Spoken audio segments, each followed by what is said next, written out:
Kita lanjutkan ya, pengisian rincian komponen belanja oleh staf atau bendahara madrasah. Kita coba lihat kembali ke kertas kerja di Excel yang sudah kita buat. Untuk kegiatan belajar mengajar kan banyak sekali komponen yang akan kita masukkan. Kita ambil beberapa atau salah satunya. Misalnya ini. Di dalam salah satu item komponen biayanya, ada pembelian media pembelajaran LCD atau laptop. Kita lihat di sini untuk kegiatan belajar mengajar. Kemudian, kalau kita lihat dana tahap 1 masih ada sisa. Kemudian, tahap 2 juga masih ada sisa. Sekitar 200. Ini coba kita refresh dulu. Tahap 1 sisanya berapa? Tahap 1 sisa 7.700.000. Kalau untuk dapatkan update, kita bisa refresh. Kemudian tahap 2 ada sisa 11.200.000. Kita akan manfaatkan yang tahap 1 ini untuk pembelian laptop 7.700.000 ya. Jadi di sini kita pilih komputer dan aksesoris. Kemudian kita lihat ini laptop. Tinggal pilih laptop mana yang lebih, apakah notebook, atau ultrabook, atau laptop kantor. Kemudian harga. Tadi kan harganya 7.700.000 ya. Kita pilih harganya 7 juta. Angkanya cukup pas ya, 7 juta harganya. Kemudian di sini kan ada akun yang bisa kita pilih. Kenapa muncul beberapa akun? Karena bisa saja laptop itu untuk diberikan ke pihak lain, jadi masuknya ke 52. 521111. Atau untuk digunakan sendiri, bisa masuknya ke 53211, yang ini ya. Ini kemudian pajak. Sesuai dengan ketentuan kan ya, kalau pembelian di atas 2 juta, kemudian asumsikan pembeliannya dengan pengusaha kena pajak. Maka di sini harus diperhitungkan PPN-nya 10%. Jadi, pas ini ya harganya 7.700.000 unit ya.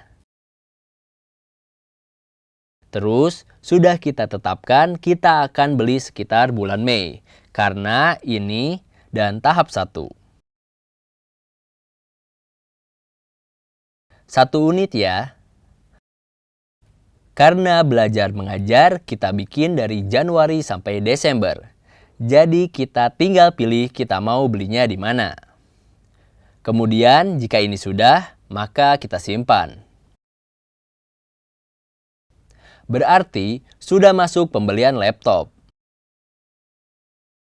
Nah, kalau di sini kalau kita lihat di rincian apa yang sudah diisi oleh staf atau bendahara. Di sini terlihat bahwa dana tahap 1 sudah dibikin semua rinciannya oleh bendahara. Karena sisanya semua sudah 0. Tapi kalau lihat di sini, kalau lihat tampilannya kan masih ada sisa 11.200.000. Tahap 1 sudah habis, sudah hijau warnanya. Tapi kalau kita lihat di menu utamanya, kenapa di sini belanjanya masih 0? Sementara kalau kita lihat di rincian ini, maka kita klik tambah. Tahap 1 sudah 0. Tahap 2 masih ada sisa. Bedanya antara yang sisa ini adalah ini yang sudah dirincikan oleh staf atau bendahara madrasah, tapi belum disetujui oleh kepala madrasah. Sementara yang ini akan muncul apabila sudah disetujui oleh kepala madrasah. Jadi, walaupun tadi sudah diisi oleh staf, tapi kan statusnya masih menunggu approval. Kalau kita lihat statusnya masih menunggu approval semua ini.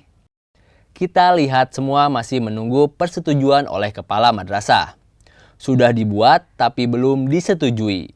Makanya di sini belum muncul. tapi di rincian sudah terisi penuh. Ini total disetujui belum ada kan?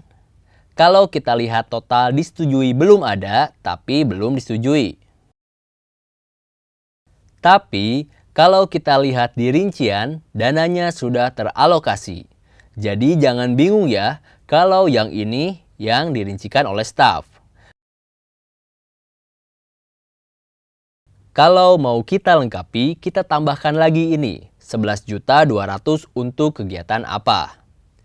Kita masuk lagi. Tadi kan kalau setelah di Excel untuk belajar mengajar banyak ya. Ada pembelian buku, alat peraga juga. Kita tambahkan di sisa dana tahap 2 itu untuk pembelian alat belajar mengajar. Kita masuk lagi di sini di rincian. Kemudian kita tambah menggunakan dana tahap 2. Tahap 2 yang kita mau beli itu sisa dana 11.200.000. Kita mau gunakan untuk beli buku. Buku ada di sini. Teks utama misalnya ya. Untuk siswa di MTS. Kelas 7 misalnya. Kita pilih salah satu buku dengan harga yang cukup banyak. Misalnya buku mata pelajaran prakarya semester 1.